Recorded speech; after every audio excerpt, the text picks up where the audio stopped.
ہمارے ساتھ سینئر صحافی تجزیہ سلیم صافی صاحب موجود ہیں۔ صافی صاحب بہت شکریہ۔ صافی صاحب اب تک بہت زیادہ تنقید ہو رہی ہے حکومت پر اور درست ہو رہی ہے کہ فیصلے نہیں کر رہے ہیں، ملک کی معاشی صورتحال کو اور خراب کر رہے ہیں۔ اب کیا واقعی فیصلہ ہو گیا ہے؟ جو بڑے اتحادی ہیں MQM، JUIF، مولانا فضل الرحمان اور آصف زرداری صاحب نے یہ فیصلہ کیا ہے کہ اگست 2023 تک جانا ہے اور حکومت کو چلانا ہے؟ دیکھیے، جو آپ نے تنقید کی بات کی یہ بالکل درست ہے۔ ایک تو یہ ہے کہ حکومت گرانے سے پہلے اپوزیشن جماعتوں کو ان سب چیزوں کے بارے میں سوچنا چاہیے تھا، لیکن تب یہ لوگ یہ کہہ رہے تھے کہ یہ فیصلے ہم بعد میں کریں گے۔ پھر زیادہ تر وقت ان کی باہمی تقسیم میں لگ گئی کہ جی مولانا کو کتنا حصہ ملے، پیپلز پارٹی کو ملے، اس کو کتنا حصہ ملے، اور ابھی تک ان سے مثلا خیبر پختونخوا اور یہاں کے گورنر بھی نہیں لگ رہے ہیں جہاں پہ کوئی رکاوٹ نہیں تھی۔ لیکن سب سے بڑا مسئلہ یہ ہے، وہ آپ کا سبجیکٹ ہے، آپ بہتر سمجھتے ہیں، وہ معیشت کا تھا، اور اس میں IMF سے متعلق فیصلہ کرنا ہے کہ کیا آپ نے سبسڈی واپس لینی ہے یا نہیں لینی ہے۔ پھر دوسرا بڑا فیصلہ یہ کہ کیا ہم نے اس اسمبلیوں کو چلانا ہے یا کہ نہیں چلانا ہے، کیونکہ اقتصادی عالمی ادارے ہوں یا کہ پھر دنیا کے ممالک ہو، انہوں نے اس بنیادی فیصلے کو دیکھ کر ہی اپنا رد عمل دینا تھا۔ تو ان حوالوں میں جو تاخیر کی گئی اس سے اگر آپ دیکھیں تو میرے خیال میں بہت بڑا نقصان ہوا بھی، اور ایک ایک منٹ کے حساب سے نقصان ہو بھی رہا ہے۔ آج اس حد تک یہ پیش رفت ہو گئی کہ اتحادی جماعتیں وہ متفق ہو گئی ہیں حکومت کے ساتھ اس بات پہ کہ نہیں، ہم نے اصلاحات کیے بغیر الیکشن کی طرف نہیں جانا ہے۔ لیکن میں اب بھی اس کو حتمی فیصلہ نہیں سمجھتا، کیونکہ جب تک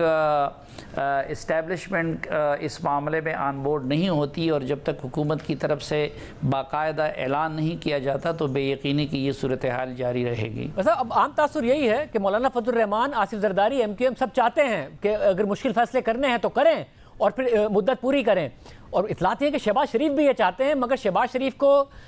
کہیں سے یہ پیغام دیا گیا ہے کہ آپ اکتوبر میں الیکشن کرا لیں۔ عمران خان دباؤ بہت بڑھا رہے ہیں، اور نواز شریف صاحب کی طرف سے بھی یہ کہا گیا ہے کہ اگر مشکل فیصلے کر کے پھر اکتوبر میں الیکشن کرانا ہے تو بہتر ہے کہ آپ فیصلے نہ کریں، ابھی الیکشن کرا لیں۔ کیا یہی ہے کہ شہباز شریف چاہ رہے ہیں مگر کئی اداروں کی طرف سے اور پھر اس کے نتیجے میں نواز شریف کی طرف سے انہیں یہ پیغام دیا گیا ہے؟ دیکھیں، ایک تو خود مسلم لیگ نون کے اندر دو سوچ پائے جاتے ہیں، جو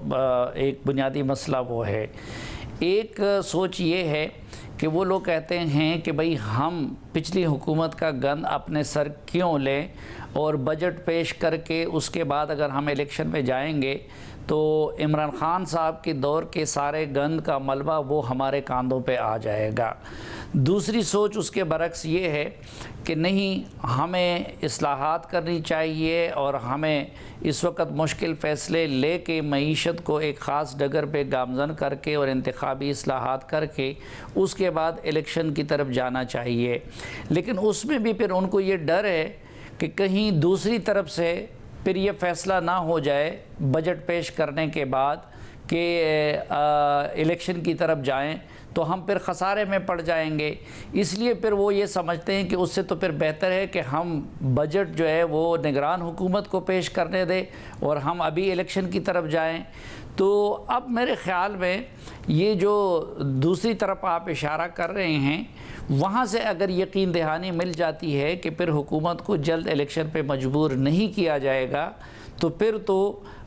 استحکام بھی آ جائے گا اور حکومت بھی اپنے فیصلوں میں یکسو ہو جائے گی۔ لیکن اگر وہاں پہ سے یہ گارنٹی نہیں دی جاتی کہ ان کو قبل از وقت انتخابات پہ مجبور نہیں کیا جائے گا تو آج بھی پھر یہ امکان موجود ہے کہ اس اتفاق رائے کے باوجود مسلم لیگ نون کی قیادت وہ فریش الیکشن کی طرف جائے۔ اور اب آج اس فیصلے کے بعد کیا پھر جو کنسرن کوارٹرز ہیں ان سے یہ بات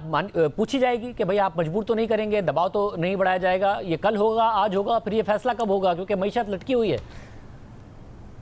جی یہی میں نے عرض کیا کہ آج کے اجلاس کے بعد بھی میری معلومات کے مطابق پرائم منسٹر کی طرف سے یہ کہا گیا ہے کہ بھائی ملک کو جس جگہ پہ لایا گیا ہے تو اب وہ صرف معیشت کا نہیں بلکہ نیشنل سیکیورٹی کا معاملہ بھی بن گیا ہے، اور بہت ساری چیزیں جو ہے وہ نیشنل سیکیورٹی سے متعلق ہیں۔ اس لیے ان کی طرف سے اتحادیوں کو کہا گیا ہے کہ وہ نیشنل سیکیورٹی کے اداروں کے ساتھ مشاورت کے بعد ہی کوئی حتمی فیصلہ کریں گے، تو ان سے مشاورت ہوگی اور اس کے بعد اگر حکومت اعلان کرتی ہے کہ ہم اس کو کنٹینیو کریں گے تو اس کے نتیجے میں پھر اقتصادی فیصلے بھی لینا آسان ہو جائیں گے اور پھر استحکام بھی آ سکتا ہے، اور یا اس مشاورت سے اگر حکومت کو کچھ اور پیغام ملتی ہے تو پھر میرے خیال میں اس کے بعد بھی اس بات کا امکان ہے کہ مسلم لیگ نون اسمبلیاں توڑنے اور الیکشن کی طرف جانے کا آپشن لے۔ بہت شکریہ۔